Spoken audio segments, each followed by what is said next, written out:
आप देख रहे हैं कलमकार इंटरनेशनल हर्फ-ओ-सदा के आसमान पर रोशन अदीबों और दानश्वरों की तंजीम कलमकार इंटरनेशनल।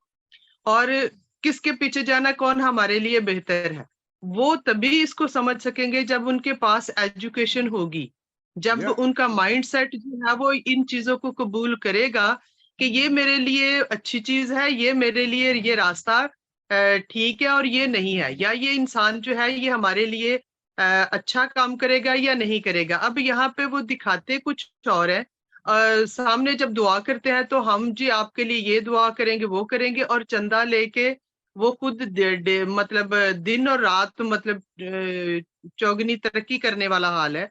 जो अवाम है वो वही के वही है चंदा देने वाले, और जो चंदा लेने वाले हैं वो कहीं से कहीं पहुंच जाते हैं। हाँ, तो ये बड़ी हमारी मसीही जो पाकिस्तानी मसीही है, ये उनका बहुत बड़ा अलमिया है, मैं ये कहूँगी। और रही बात कि मैं क्रिश्चियन टाउन में हूँ, यहाँ पे तकरीबन 17-18 साल मुझे जड़ावाला में होते हुए रहते हुए हो गए हैं। यहाँ पे हमारे पास मसीही एक भी स्कूल नहीं है जहाँ पे हम लोग अपने मजहब या अपनी बाइबल के मुताबिक हम लोग इनको बच्चों को तालीम दे सके शुरू से ही। इसलिए बच्चे जो है ना उनके पास मजहबी तालीम है, ना उनके पास दुनियावी तालीम है। दीनी दुनियावी दोनों तालीम से वो आंख है। तो मैं कहूंगी कि एक्चुअली हमारा जो मसाइल है हमारे मसीही पाकिस्तानी मसीहियों के, वो तालीमी फुकदान के साथ क़यादत का ना होना और माली मसाइल जो है, और सबसे बड़ी जो अफसोस की बात है, अगर क़यादत है भी तो उनमें यूनिटी नहीं है। कुछ पादरी हर अपनी डिनोमिनेशन का जो पादरी है वो अपनी तरफ ही उन्हें खींच रहा है, इस तरफ कोई भी तवज्जो नहीं देता कि हाँ भाई स्कूल होना चाहिए, या टेक्निकल कोई स्कूल हो, अगर बच्चे पढ़े नहीं है तो एटलीस्ट उनके पास टेक्निकल कोई ना कोई एजुकेशन होनी चाहिए, जिसके साथ वो अपनी जिंदगी की गुजर बसर जो है वो अच्छे से कर सके। अब यहाँ रही बात कानून की, तो कानून तो उन्हें तभी पता चलेगा ना जब वो पढ़ेंगे और उन्हें पता होगा कि कुरान और हदीस क्या है, हमारी बाइबल में क्या है, या हमारे मुआशरे और हमारी रवायात क्या है जो हमारी पाकिस्तानी शुरू से चली आ रही है। हमें एक दूसरे का इंसानियत का दर्द रखना है, या मुश्किल वक्त में एक दूसरे का साथ देता है। जितनी भी हमारी रवायात है उनके बारे में भी मतलब वो लोग नहीं जानते, तो फिर हमारी कलीसिया जो है वो किस तरह से आगे बढ़ेगी और पाकिस्तान में अपने मसाइल को समझ पाएगी। इवन मैं अभी आपके सामने मैं ये कहना चाहूंगी कि अभी ये सानहा जड़ावाला हुआ है, तो यहाँ के लोगों को खुद पता नहीं है कि हमारे साथ हुआ क्या है।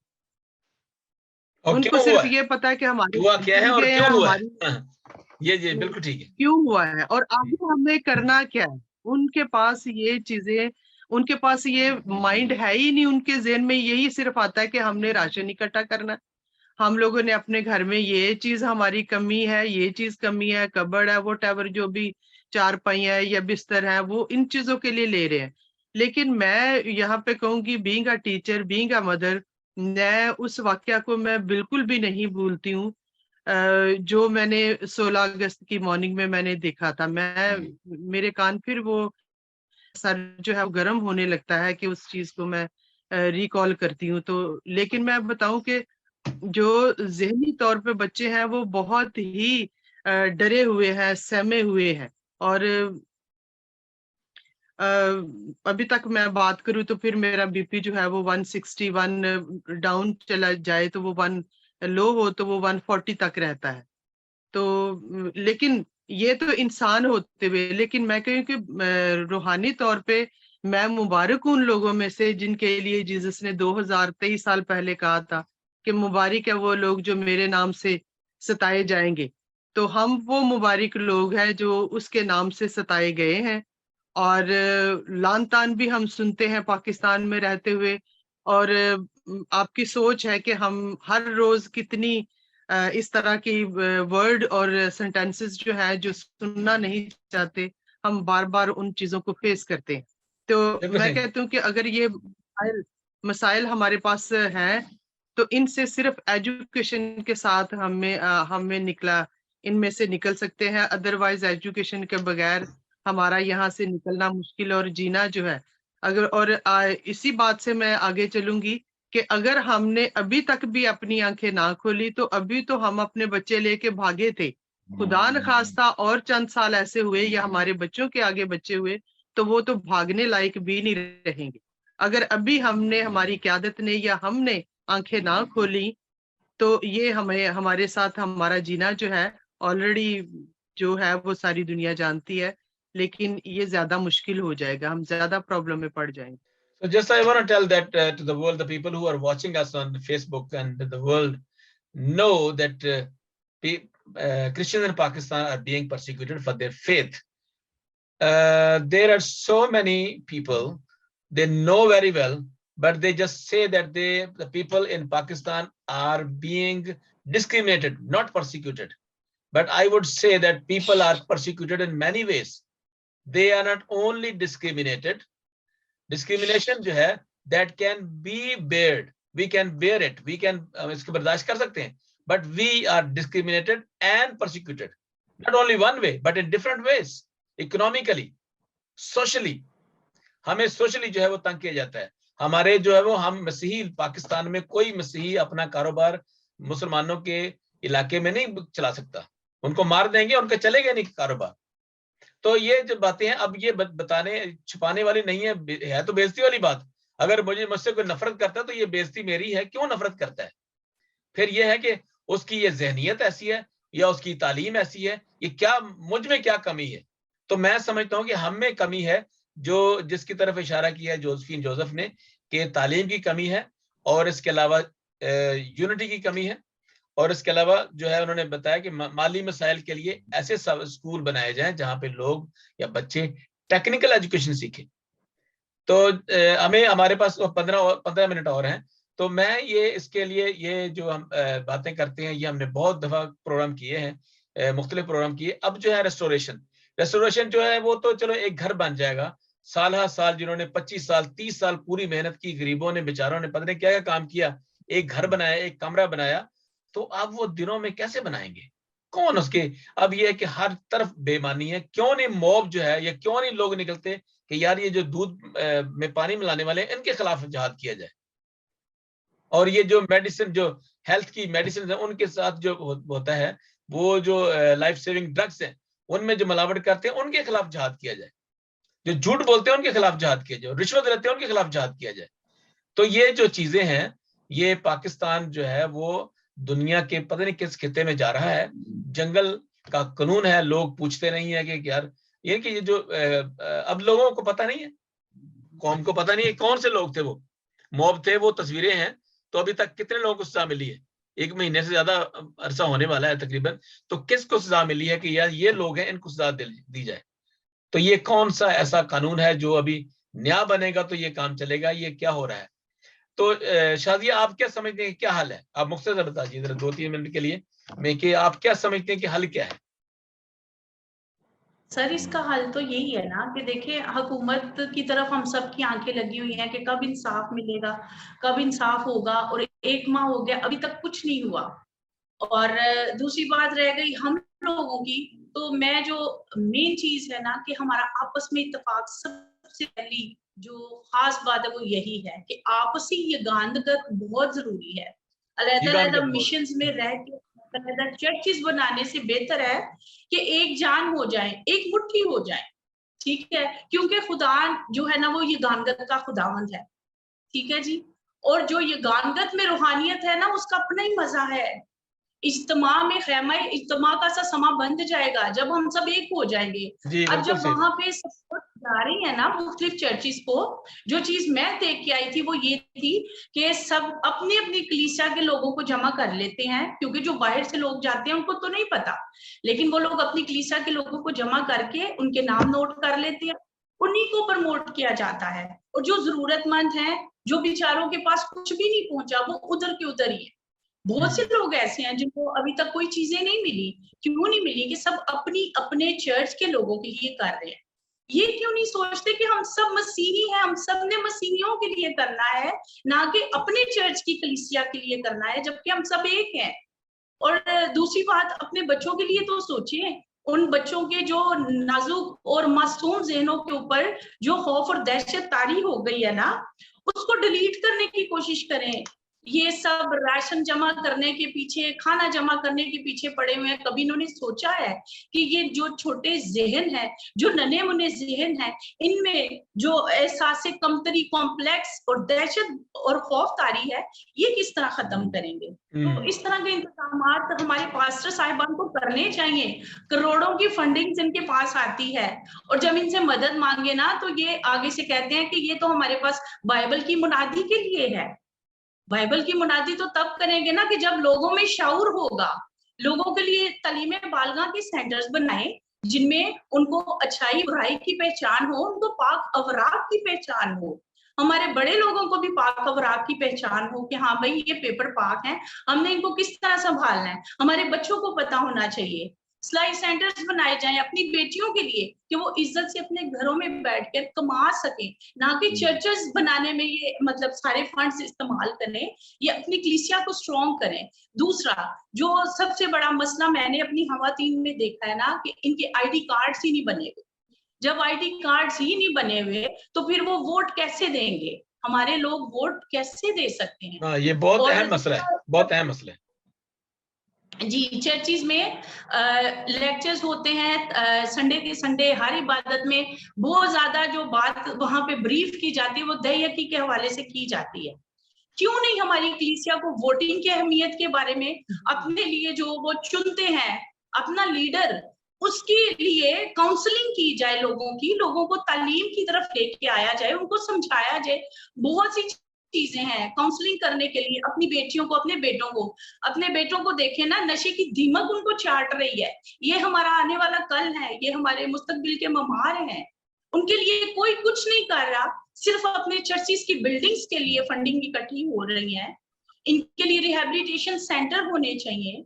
और हमारी जो बेटियां, हमारी माएं, हमारी बहनें घरों से बाहर दूसरों के झूठे बर्तन साफ करने चाहती हैं, सिर्फ अपने नन्हे मुन्ने बच्चों का पेट पालने के लिए, और उनके चंद नवालों की खातिर वो लोग हवस का लुकमा बन जाती हैं। उनके लिए क्या कर रहे हैं हमारे लीडर, हमारे पास्टर? क्या कर रहे हैं अपनी कौम के लिए? क्या कर रहे हैं अपनी बेटियों के लिए? क्या कर रहे हैं?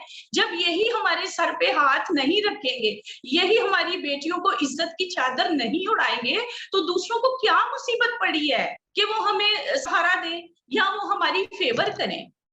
हमारा अपना घर, हमारी अपनी छत कमजोर है, हमारे अपने अंदर यूनिटी नहीं है, तो फिर दूसरे तो हमें काट गिराएंगे, मार गिराएंगे। हमारे बच्चों की कोई औकात, कोई वैल्यू नहीं है। क्या हमारे बच्चे इंजीनियर नहीं बन सकते? हमारे बच्चे डॉक्टर नहीं बन सकते या पायलट नहीं बन सकते?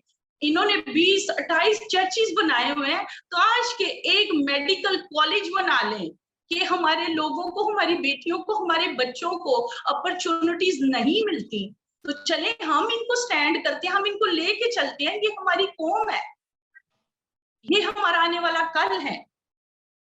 ठीक है। खुदावन यीशु जो है ना, उन्होंने अपने शागिर्दों के पांव धोए थे ना, सिर्फ ये नमूना पेश करने के लिए कि खिदमत करें अपनी कौम की, अपने बेटे बेटियों की खिदमत करें।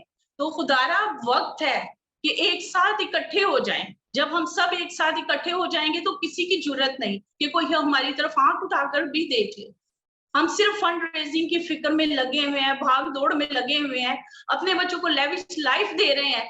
तो जो लोग बेचारे धक्के खा रहे हैं, भट्टों पे मजदूरियां कर रहे हैं, क्या वो बच्चे नहीं है जो भीख मांगने पे मजबूर हैं? जो माए, जो बेटियां अपनी इज्जत बेचने पे मजबूर हैं, क्या वो इंसान नहीं? वो हमारी कौम की बेटियां हैं। खुदारा उनके लिए जागे, उनके लिए कुछ करें। जब आप नहीं करेंगे तो कौन करेगा? हम हुकूमत से शिकवा क्या करें? क्योंकि जब जिनके हाथ में पैसा है, जिनके हाथ में वसाइल हैं, ये हमारे लीडरान हैं, हमारे पास्टर साहिबान हैं, ये हुकूमत तक पहुंच सकते हैं। ये उन लोगों के दरवाजे खटखटा सकते हैं, उनके गिरेबान पकड़ सकते हैं कि हाँ भाई हमारी कौम को इंसाफ दो। खुद ये बाहर जाके बैठ जाते हैं। ठीक है ना? इनके मतलब इनको कोई सरोकार नहीं है। हमारी बेटियां मरती हैं, रोंदी जाती हैं, हमारे बच्चों को काटा जाता है, जलाया जाता है, इससे इनको सरोकार नहीं है। ये तमाम मिशनरी जमा होकर 3-3 घरों की रिस्पॉन्सिबिलिटी भी उठा लेते तो आज उजड़े हुए आशियाने आबाद होते। आज हमारे छोटे बच्चे, हमारी मासूम बेटियां जो इधर उधर रुलती फिर रही हैं, वो खुशी से अपने माँ बाप के साथ, अपनी फैमिली के साथ उन आशियानों में नए सिरे से हर एक चीज को भूलकर अपनी जिंदगी का आगाज कर सकते हैं, अगर हमारे रहनुमा, हमारे पास्टर साहिबान मुत्तहिद हो जाए। Thank you so much Shazia, बहुत अच्छा आपकी बातें। मैंने वाकई इसमें शनाख्ती कार्ड का जो आपने मसला ये ज़ाहिर किया, कौन ऐसा पादरी पढ़ा लिखा है जो ये कहता है कि बहनों या बेटियों, आपके जो शनाख्ती कार्ड है ये बहुत जरूरी है, ताकि आपको कम से कम कुछ चीजें जो है वो सोशली जो गवर्नमेंट की तरफ से जो मिलती हैं वो कम से कम उसके लिए। और अक्सर ये होता है कि उनके तो शादियां हो जाती है, उनके पास शनाख्ती कार्ड फिर भी नहीं होते। अभी मैंने कल परसों मेरे साथ बात हुई थी किसी की, तो वो शनाख्ती कार्ड नहीं है उसका, 3 बच्चे उसके हो गए, अभी तक शनाख्ती कार्ड नहीं है उसका। नहीं होते, बिल्कुल ऐसे ही लोग। हाँ। फिर हमारे लोग वोट नहीं देते। बहुत से लोगों को मैं देख रही हूँ कई सालों से, जब से मैंने ये अपना काम शुरू किया है बेटियों के लिए, सिलाई सेंटर है, तलीमे बालगा है, और बहुत से ऐसी औरतें जो कहती हैं हम वोट क्या दें, ये तो खुद ही खा पी जाते हैं, अपने घर बसते हैं, हमें क्या देते हैं। क्यों? क्योंकि उनकी अवेयरनेस नहीं है, उनको बताया ही नहीं जाता। शाजिया एक और बात भी ये है, अब देखिए ना, एक पास्टर अनवर फजल ने उधर किया, सियालकोट में किया, यहाँ पे लाहौर में किया, तो लोग वो कौन से लोग हैं जो उनके पास जाते हैं? क्यों उनको पता नहीं चलता? अवेयरनेस किसने देनी है लोगों के पास? जो अगर पढ़े लिखे लोग हैं, आप देखिए खुदा से मांगे डायरेक्टली। कौन सा हमारा हमें कोई, हमारे तो पीर का तो सिस्टम ही नहीं है कि ये जो मेरा पीर है दुआ करेगा तो करेगा, नहीं। आप डायरेक्ट खुदा से खुद मांगे कि खुदा तू मुझे अकल दे कि मैं ना कि किसी पादरी के सामने झुकूं या उसके सामने जाऊं। आप खुदावंद के सामने झुके और खुदावंद से मांगे तो खुदावंद आपको देगा। ये मसला बहुत ज्यादा है। अब मैंने देखा कि बाहर कुंडी के अंदर कौन सा पादर, आप एक अभी मैं अलग बता रहा हूँ कौन का पादरी है, जो अनवर फजल जो है वो अंडर मैट्रिक में नहीं है, चलो उसको पढ़ाई को छोड़ें। अब देखें जो बंदा सिर्फ अपने खानदान को पाल रहा है, जिसने अपने वो जाके अमेरिका में अपना स्टूडियो बनाया है, तो वो क्या करेंगे आपके लिए? खुदा ने उन्हें इसलिए नहीं कहा था कि आपको ये करना, आपने स्टूडियो बनाने, आपने ये करना, ये बातें नहीं थी खुदा ने उनको कहा। मैं समझता हूँ कि खुदा ने तो खुद पांव धोए हैं, जैसे आपने मिसाल दी है, खुदा ने तो खुद पांव धोए हैं। वो एक और बंदा है जो पहले बेचारा एक कमरे के मकान में था, उसके डेयरी फार्म है, पादरी के डेयरी फार्म है वहां पे पंजाब में मुख्तलिफ जगहों पे। तो बताने, नाम बताने की जरूरत नहीं, सबको पता है, ये सबको पता है और सब जानते हैं। ये समझते हैं जी अब पता नहीं क्या कर रहे हैं, ये लोग सब जानते हैं। और फिर जानते बूझते भी अगर हम आग में जाएंगे तो फिर ये, तो फिर खुदावंद आपको संभाले, हम कुछ नहीं कह सकते। तो हमारा ये जो अवेयरनेस देने का जो प्रोग्राम है कलमकार के हवाले से, जो कलम आपका है, वो पेन जो है वो कलम उठे दूसरों की भलाई के लिए। अब जैसे आप आवाज बुलंद कर रही हैं और जोसेफिन जो है आपने एक बीड़ा उठाया हुआ है कि हम लोगों को अवेयरनेस दें, बच्चों को बताएं कि नहीं, आप ये पादरियों के पास निजात नहीं है, खुदा के पास निजात है, यीशु के पास निजात है। ये बहुत जरूरी है हमें ये बताना। अब ये अभी हमें बताना पड़ता है, वो लेके वो अपना माइक लेके बैठे हुए हैं, पता नहीं क्या क्या, वो डॉक्टर हैं, पता नहीं क्या क्या चीजें। तो ये चीजें सारी जो है बहुत जरूरी है, इसको धीमे बड़े प्यार से, बड़े सोच समझ के सोचें कि मेरे लिए कौन सा बेहतर रास्ता है। हर इंसान हमारा, हमें से हर एक मसीह, हमें पता है वो हमें क्या कहते हैं। हम मुसलमान हमारे बहन भाई नहीं हो सकते, इसलिए नहीं हो सकते कि वो हमें, अब देखें इस जगह पे आपने मजम्मत तो कर दी, लेकिन मजम्मत के बाद क्या किया आपने? उसके बाद क्या आपने कोई कानून को आपने इसमें देखें, आप बताएं कि जी ये जो कानून होता है ये कानून है, इसको कानून के हवाले से ही इसको हल होना चाहिए। लोगों को अगर एक बंदे को या 10 घरों में, 30 घरों में, 100 घरों में आप 10,000 लोग इकट्ठे कर देंगे तो वो लोग क्या करेंगे? आपको तो नहीं मारेंगे। तो यही होता है, जड़ावाला में हुआ और ये हुआ जोसेफ कॉलोनी में हुआ, फिर उसके बाद क्या कहते हैं उसको, गुजरा में, ये मुख्तलिफ शांति नगर में वाकया। पीछे क्या निकलता है? कुछ भी नहीं है। कौन है तौहीन करता है? पाकिस्तान का बंदा कौन तौहीन करता है? उसको कई जगह पे मजबूर कर देते हैं। आप, मैंने ये देखा है, मुझे पता है, मैंने 13 साल हाई स्कूल में पढ़ाया है। मैं पढ़ता रहा हूँ। आप, हमारे जब बच्चे जाते हैं ना मुसलमान स्कूलों में या उनके साथ मिलते हैं तो उनको मुख्तलिफ सवालात करते हैं, जानबूझ के सवाल करते हैं ताकि ये कोई बात आगे से करें। बाजी जोसेफिन, मुझे मैं समझता हूँ मैं कहाँ बात कर रहा हूँ। कि वो लोगों को, हमारे बच्चों को सवाल पूछते हैं कि आप खुदा को ये कहते हैं, आप ये क्यों कहते हैं। तो ये चीजें जो सारी हैं, ये लोगों को मजबूर किया जाता है कि वो ऐसे बातों, ऐसे हालात पैदा किए जाते हैं ताकि लोग ये तंग होकर ये बातें करें। तो thank you so much Everest साहब, आखिर में प्लीज आप अपना जो है वो इस प्रोग्राम के हवाले से ये सारी बातें। डॉक्टर साहब, आई एम स्पीचलेस। शाजिया की गुफ्तगू और जोसेफिन बहन की गुफ्तगू के बाद आई एम टोटली स्पीचलेस। जो चीजें उन्होंने पॉइंट आउट की हैं वो 100% दुरुस्त हैं जी। जो 200% जोसेफिन बहन ने कहा कि हमें एजुकेशन की जरूरत है, और हमें जरूरत है, जैसे मैंने पहले कहा था कि हमने 22 चर्च वहां पे बना दिए और हादसा पेश आया, दैट वाज रॉन्ग, वो उनको मॉब ने जला दिया।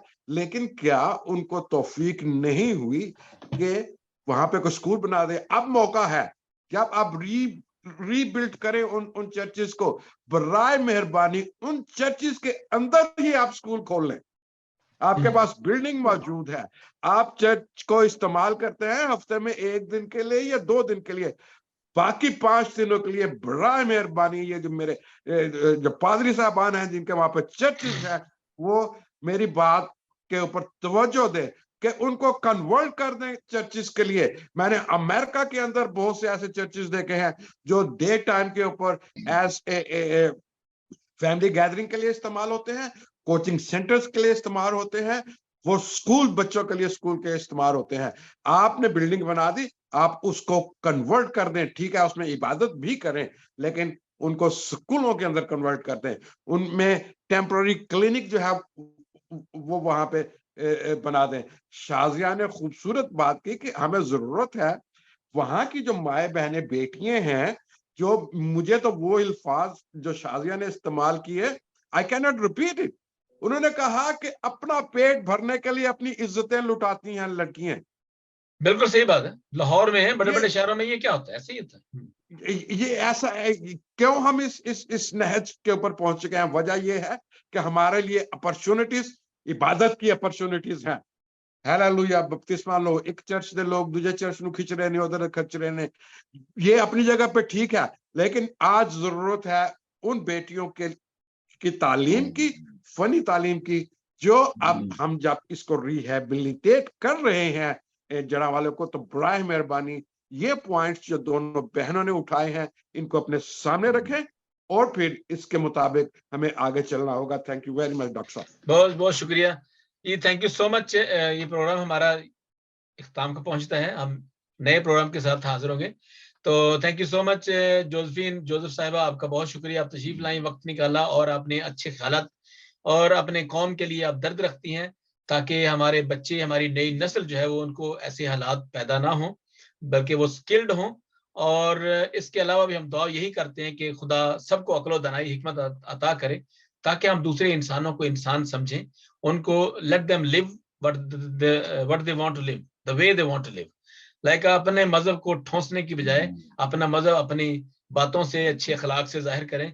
इंसानियत से मोहब्बत करना ही बहुत बड़ा मजहब है। आप दूसरों से प्यार नहीं करते तो आप खुदा को, जिसको आपने देखा ही नहीं, कैसे प्यार कर सकते हैं? तो शाजिया बहन, आपका बहुत शुक्रिया, आपने वक्त निकाला, क्योंकि आप तो काफी मसरूफ हैं, मेडिकल में आप जॉब भी करती हैं, नर्स भी हैं, फिर इसके अलावा आपके मुख्तलिफ काम है। तो बहुत शुक्रिया, थैंक यू सो मच। फिर नए मौजू के साथ हाजिर होंगे और हम चाहेंगे कि हमारे ये प्रोग्राम जो अवेयरनेस प्रोग्राम जो नेक्स्ट हम करें और कुछ और खवातीन को बुलाएं जो हमारी नुमाइंदा खवातीन हो, शाजिया की तरफ से भी हों और जोसेफिन की तरफ से भी हों, दो खवातीन और बुलाएं ताकि हम उनसे भी पूछें, ताकि वो आगे जाके वो हमारी जो इसकी फीडबैक भी आए और फॉलो अप करें हम इस प्रोग्राम को, ताकि हम दूसरों तक पहुंचा सकें कि अवेयरनेस यही नहीं है कि बस चर्च में चले गए और बस ये आपने पादरी की बात सुनी। पादरी को जरूर है, इज्जत हमें करनी चाहिए तमाम खादमों की, लेकिन वो मैंने एक दफा ये कहा था, किसी मैंने दोस्त से कहा, किसी पादरी से, फादर से, कि जी मैं और नहीं असी लोगों के खादम नहीं, असी तो खुदा दे खादम। तो ये बात सच्ची बात है। वो कहता है कि हम लोगों के खादम, असी लोगों के नौकर नहीं, असी खुदा दे नौकर हैं, खुदा दे खादम। तो जो खुदा का ये जो जिसकी सोच ऐसी होगी, तो वो तो यीशु अलैहि मसीह की तालीम को बिल्कुल वो क्या कर रहा है, वो रिजेक्ट कर रहा है। यीशु मसीह ही came to serve, not to be served. तो ये बातें जो है वो हमें सीखनी चाहिए। Thank you so much. फिर नए मौजू के साथ हाजिर होंगे। थैंक यू सो मच, आप सबका बहुत शुक्रिया। तब तक के लिए इजाजत दीजिए। और ये प्रोग्राम आप देख रहे थे कलमकार इंटरनेशनल पे, हमारे कलमकार इंटरनेशनल को देखिए, इसको शेयर कीजिए और सब्सक्राइब भी कीजिए ताकि दूसरों तक अच्छी अच्छी बातें पहुंचे। ये जो हमारा अवेयरनेस का जो प्रोग्राम हम शुरू कर रहे हैं, हम चाहते हैं कि हमारे मसीही बहन भाई के पास, तमाम पादरी साहबान को खास तौर पर हम ये बताना चाहते हैं कि क़यादत क्या होती है। यस्सु अल मसीह एक हमारा नमूना है, हमारा रोल मॉडल है। उन्होंने कैसे खिदमत की, वो उसी तरह ही खिदमत करे जैसे यस्सु अल मसीह ने खिदमत की। Thank you so much. God bless you. आप देख रहे हैं कलमकार इंटरनेशनल, हर्फ सदा के आसमान पर रोशन अदीबों और दानश्वरों की तंजीम। कलमकार इंटरनेशनल।